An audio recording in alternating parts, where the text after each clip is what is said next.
Hey, how are you? Sorry, I don't know if you heard the little robot, but this meeting is being recorded. Oh gosh, my hair, my face. Okay, all right. Well, talking about your hair and your face, I want to start by asking one of my first questions. It seems like in the later years, more recently, you've been skewed more towards voice acting. Is that more because of COVID and how production has gone, or are you just trying to hide that face and hair?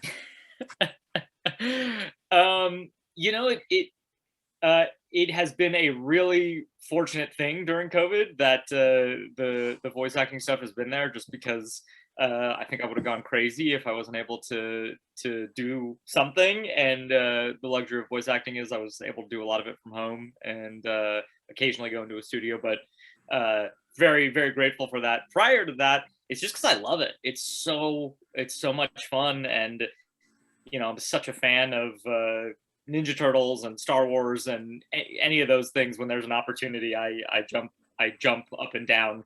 And then getting to create a new character on a crazy zany wonderful show like Mighty Ones is as good as it gets. So when you initially got involved with Mighty Ones, did you audition specifically for Twig, or were you auditioning and they kind of assigned you a character based on your performance? No, no. So it was definitely for Twig specifically. I'm very lucky to have wonderful VO agents who know me well enough to know that when a neurotic, anxious, stressed, nagging character shows up, that I'm the man for the job. So with Twig, did you like, do you pitch your voice up? It sounds a bit like you pitch your voice up for Twig. Do you feel like you pitch it up more than you do for any of your other characters? Yeah, there definitely is a higher range to Twig, and I don't know if it's just because of that kind of nagging nature that for him to be a little bit more shrill and piercing is a little more fun. Yeah, I'm not sure if anyone else is quite up in that register. Have you actually worked with the rest of this cast or the rest of the people on Mighty Ones, or have you done all of your own stuff separate?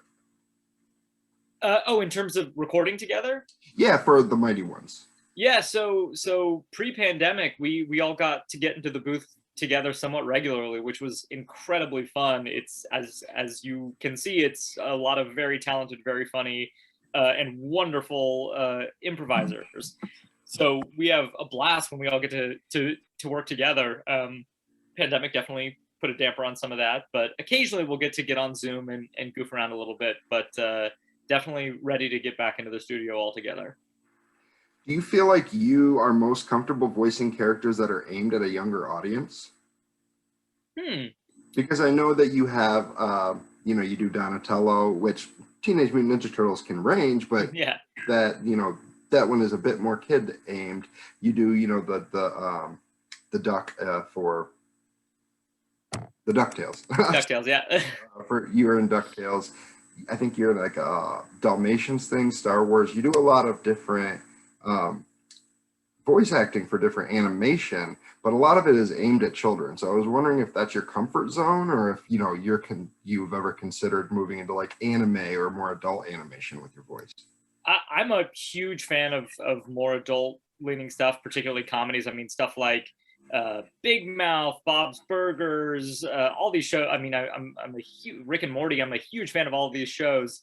So it's just kind of a happenstance thing of where I've ended up thus far. But yeah, listen, if you know anybody over at those shows, please put in a good word for me. I'm It's so available. funny. It's so funny because the person I talked to before you is the voice of Summer from Rick and Morty, Oh, Spencer Grammer. So, like, what a coincidence that happened too. amazing. As you said that. And she's incredible on the show on Rick and Morty, by the way. Yeah, and she's Frasier's daughter, which is just crazy. But Yeah, right, right. you know, going back from not to spin off and talk about other shows, but to focus more on the Mighty Ones. There's some educational bits in the series. Is there anything that you learned from the show that you felt like, wow, I should have known that, and now I learned it in a kids show after reading this script, and I'm trying to teach kids, but I didn't know this yet. I have certainly been introduced to a number of creatures and insects that I was not otherwise familiar with. I'm thinking the stick bug in this new season comes to mind, which plays into Twig's storyline. But there are all these. There's a character coming up called, maybe I'm not supposed to talk about that. Anyways, there are a number of bugs, bug and bug-like creatures that I've really enjoyed. We have some cicada stuff coming up to look forward to and learn a lot about their life cycle. So for all the entomologists out there, plenty to learn. So we'll get some cicada stuff, and then 17 seasons later, we'll see the cicadas return. See, there you go. That's Right exactly right. Nailed it. So with yeah, the Mighty Ones as a viewer, or I guess as a writer, I know that you write with your wife on stuff. I was reading that in your bio. Yeah. Do you guys do any of the stuff in the writer's room to kind of, submit ideas for the Mighty Ones, or do you kind of mostly do your writing on different projects? Have not done any writing in the Mighty Ones universe. My wife and I just wrote an animated feature for Warner Brothers, but unrelated to Mighty Ones. So the job that our creative team and our writers do on Mighty Ones, I could not hold a candle. So I respectfully bow to their creative wisdom, and luckily they're awesome, and what they come in with is brilliant, but they let us kind of goof around and improvise and throw in stuff here and there. So little contributions around the edges, but no, it is definitely their baby. And I know that they don't act at all. I mean, they're very different characters, but like Twig reminds me of Groot. Groot's one of the more popular, like, tree-based characters. Totally. So do you base like the way you deliver your lines based on any other characters that you've seen, or not necessarily tree characters, but any specific characters that you feel are similar to Twig that help you give your delivery? Yeah, I'm doing Treebeard from Lord of the Rings. Was that not clear? Is it not? Am I not doing a good job of identically? I talked to him too. I talked to him too. He was. Oh my God! Awesome. Yeah. John Rhys Davies, he sang me happy birthday. It was wonderful. Oh man. So Twig and Treebeard are obviously related. I mean, it's basically the same voice. No, I don't think. Sometimes I think when like creating a VO character works the best, it's like you read it and something just pops into your head, and it's like, well, that's what I think that sounds like, and certainly it's influenced by other things I've seen and heard and unintentionally, subconsciously stolen from. But no, in this case, I think it was just like, oh, that's like a neurotic weirdo. It's basically me. Here it comes. That kind of thing. Yeah, definitely. I think that I mean, and the more that I've talked to you now, I can feel like your personality kind of bleeds into it a little bit. Do you? Oh yeah. Unfortunately, we're one and the same. Do you have children that you watch the show with, or are you not a parent? I'm not a parent, but I actually just this week am with my niece and nephew. I'm actually in Yosemite with them right now, but we got to watch a little bit of Mighty Ones together, which was very, very cool. That's awesome.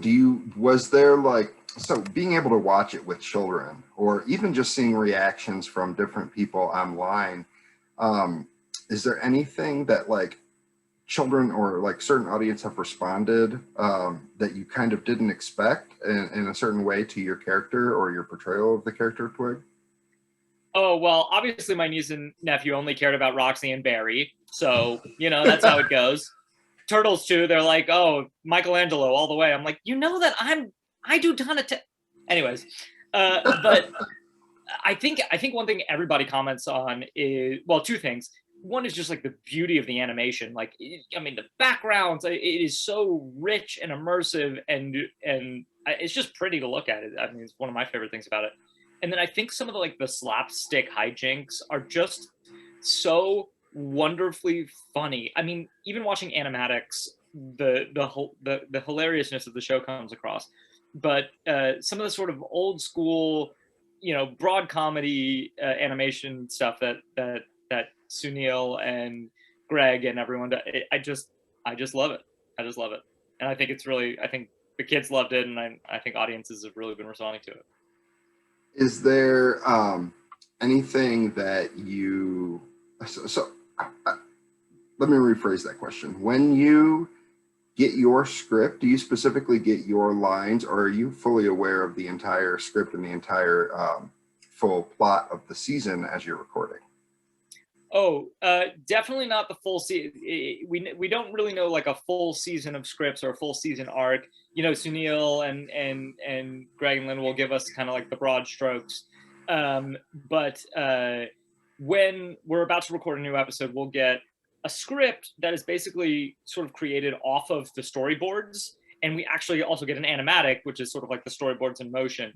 So one of my favorite parts of this job is getting those in my inbox, and my wife will always be nearby, and while I'll just be cracking up while I'm watching the animation. She's like, "What are you doing?" I'm like, "I'm working," and she's like, "That is not work. You are watching cartoons. You're a child." But it's so fun to sort of like sit there with the script and sit there with the animatic, and there are temp vocals, and you get to hear what either the writers or the directors have put their spin on it, and then get to see all the kind of like crazy stuff they have planned for an episode. So I get to be a fan as also being a part of the working crew. Yeah, and especially like doing things like, I mean, Donatello. You know, you're a fan, and even if people say that they like the other turtles, I mean, you are a turtle, which is pretty impressive. But you know, you play a turtle, you play a twig, you play all these different like anthropomorphic characters. Mm-hmm. There's some kind of like animal or even like an anthropomorphic vegetable that you would think is interesting to voice, whether it's in this, you know, Mighty Ones universe or even in a different series? I have long dreamed of a series about a tardigrade.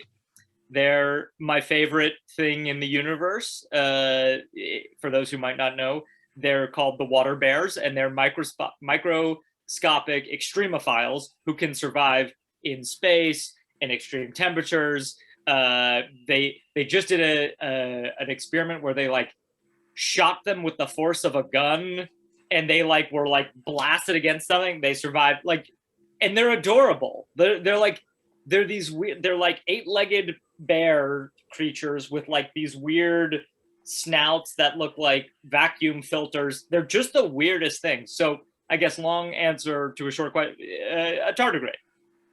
Well, if you're lucky, maybe you'll get to voice one in Ant-Man. that would be great. That would be great. It sounds like you and your wife need to get on writing a tardigrade show. Yeah. Now that I mention it, that's exactly what we should be doing. So I know that you have a lot of different projects, and I always like to give people kind of a short platform at the end to mention anything that they want or need to plug, anything you have coming up, even just like social media, anywhere you'd like your fans to reach out to you if they have questions or just kind of want to bother you and harass you.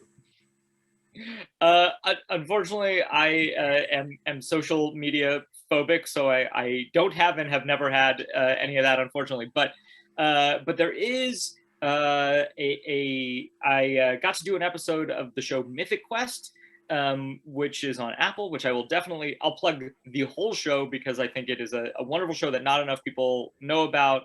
Its stars, is written and created and showrun by Rob McElhenney of It's Always Sunny fame. And I recently got to be on an episode where I played a young F. Murray Abraham in the 1970s, and it was one of the most fun things I've ever gotten to do. And Rob directed the episode, and I think it's just awesome. Mythic Quest? Mythic Quest, yeah, on Apple Plus. Is it an animation? No, it's actually a live action show, but it is about a video game company. So there's some nerd world crossover.